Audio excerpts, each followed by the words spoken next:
Hola, ¿qué tal? Hoy vamos a hablar la crisis de vivienda en México desde una nueva perspectiva, porque pareciera que en las redes sociales y en general, si tu familia te está viendo, además, pareciera que es una conversación que tiene muchos aspectos y que se necesita una opinión técnica de economistas o demás para saber que estamos en una crisis. Pero no, aquí te voy a presentar 5 factores que hacen la crisis de vivienda en México.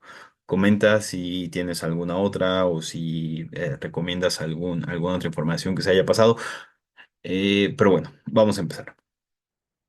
Uno, primero saber que hay crisis de vivienda en México y creo que en Latinoamérica, porque espero que me vean en varias partes de Latinoamérica, porque este contenido en español, ya lo haré en inglés, pero bueno, uno es aceptar que hay una crisis de vivienda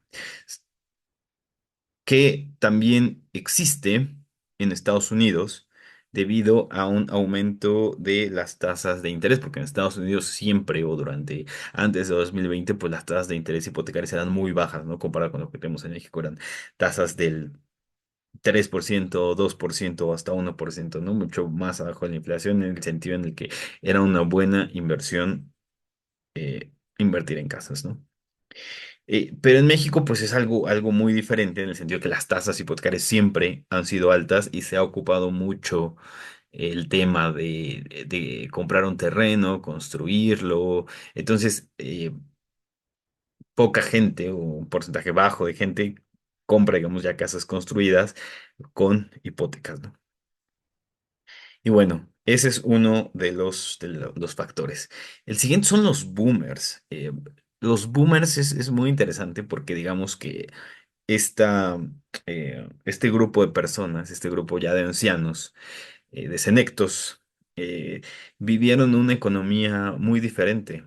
Casi la mayoría de ellos tiene casa, si no es que una, dos, tres, cuatro casas, y dependiendo de su poder adquisitivo que tuvieron en su momento, donde alcanzaba perfectamente para tener estas propiedades, tasas de interés baja, construcciones de gobierno, hecho muchas veces, muchos programas eran inclusive dados del gobierno, ¿no? El gobierno construía casas y literal se las daba a quien no tenía, ¿no?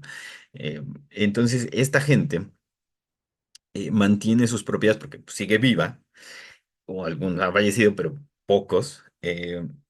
Y bueno, mantienen esta riqueza y desde luego pues aún no la heredan y bueno, la rentan, ¿no?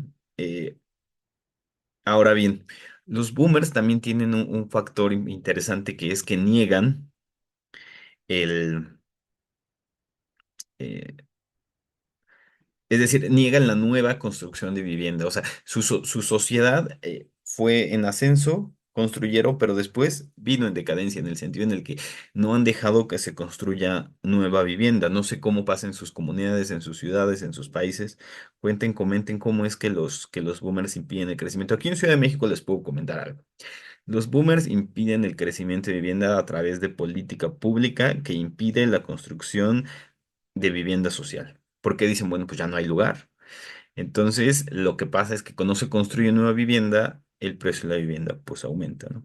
Junto con la inflación de todos los días, ¿no? Segundo, ellos estuvieron acostumbrados, digamos, socialmente a vivir en casas, ¿no? Porque, pues también por las condiciones sociales que tuvieron, pues tuvieron eh, um, pues tuvieron familia, entonces monogámica, entonces pues inclusive se hacían bromas de que pues mantenían una casa grande, una casa chica en el sentido de ser infieles y tener varias familias, entonces y más la casa de verano, más, en fin. Entonces, estaban acostumbrados a casas, no a departamentos, que era como, entiendo, como para personas como más solteras y más. Entonces, en estos condominios donde hay casas, no quieren que se construyan departamentos porque dicen entonces que sus colonias las van a fear y demás, comparado con las zonas más densas de población donde pues viven familias de menos recursos, en donde están más hacinadas, ¿no? Entonces estos vecindarios también pues los boomers impiden que se cambien a vivienda vertical, digamos, ¿no? ¿Qué otro aspecto? Pues desde luego esa falta de construcción, falta de que cambien los tipos de uso de suelo y desde luego, bueno, todo el tema de la inflación y todo este tema, ¿no? Entonces, nos vamos al siguiente problema que yo veo, que son estos coaches de vivienda, inmobiliarias y como tal la especulación que viene en un aspecto económico. Este video no va en ese sentido, no va en un aspecto económico como tal. Hay muchísimos buenos videos y muchísima información sobre cómo está el mercado de la vivienda, cómo está la economía, cómo está toda esta parte como más financiera. Pero aquí sí le veo un problema a estos coaches de vivienda inmobiliaria. Es que el primero lo que quieren pues, es sacar dinero, no están en redes sociales porque quieren dinero. Algunos son agentes inmobiliarios y bueno, pues yo les veo problema porque creo que su visión, como es de venta, pues engañan a muchos jóvenes y no tan jóvenes a pensar que el paradigma es el mismo que los boomers, ¿no? Que vivimos en esta misma sociedad donde tener un buen trabajo, ganando al mínimo, más del mínimo, pues te alcanza para una hipoteca, te alcanza para comprar una casa, como si viviéramos en los años 60, pero pues no es así, ¿no? Hay un nuevo paradigma, hay un nuevo mundo, hay una nueva economía, esto caput. Bueno, entonces creo que crean mucha desinformación. Lo siguiente, que acá no sé si pase en sus distintos países, que hay como zonas muy para pobres y zonas muy para ricos, que es algo en general raro en la historia de la humanidad. En la historia de la humanidad, las ciudades siempre convivieron como ricos y pobres dentro de la misma ciudad. Y aunque hubiera barrios más grandes que otros, creo que el siglo XXI bueno, desde finales del 20 al 21 hay una separación muy grande. Como el mundo material finalmente pues ha crecido, la economía ha crecido, eh, hay mucha esta diferencia, ¿no? Finalmente estas casas de interés social se construyeron en el sexenio de Vicente Fox, casi al inicio del siglo XXI, año 2000. Además, estas casas grandes, bueno, pues se han ido construido poco a poco, pero en el sentido en el que las casas, por así decirlo, ricas eh, se han mantenido y bueno, su precio ha aumentado, pero bueno, es casi inaccesible, ¿no? Para mucha gente. Y las casas como pobres o de interés social, de alguna manera se mantienen al alcance, pero digamos que no ofrecen todo lo que una ciudad tiene para ofrecer, ¿no? Porque están alejadas, están en los suburbios, son ciudades dormitorio, en donde pues digo, realmente no es una ciudad como tal, con todo lo que implica la ciudad, comunidad, iglesias si son religiosos, comunidades deportivas, eh, es- escuelas, universidades, centros culturales, cine, arte, teatro, lo que implica una comunidad humana, ¿no? Son simplemente hoteles de baja categoría, por así decirlo, donde la gente trabaja, regresa, trabaja, regresa. Entonces, este aspecto es algo que también nos crea una crisis de vivienda. Y bueno, finalmente yo lo veo en las tasas de interés, bueno, que han aumentado.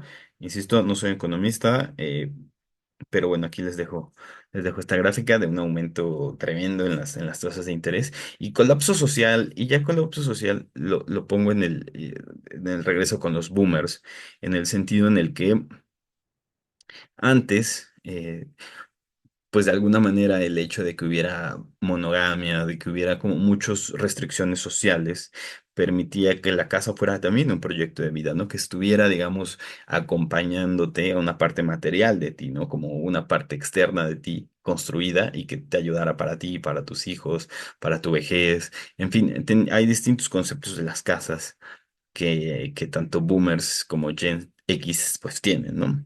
Que desde luego pues la gente más joven pues no la tiene en el sentido de que la parte social pues ha colapsado, ya haré videos de esto, pero pues hay muchos, se pueden encontrar, la parte social ha colapsado y de alguna manera la gente se casa más tarde, hay más posibilidad de divorciarse, hay bueno, una serie de temas que no permiten que sea una casa un proyecto, ¿no? Entonces la gente pues dice, bueno, pues rento mejor en un lugar mientras estoy trabajando aquí, o rento en otro lado, eh, en fin, ¿no? El video de cordura artificial es bueno, también digamos, como que aumenta parte de lo que dicen, es bueno, véanlo, me parece interesante sobre estos millennials que rentan, que tienen ningún attachment contra su comunidad, no sé cómo decir, con ningún apego a su comunidad.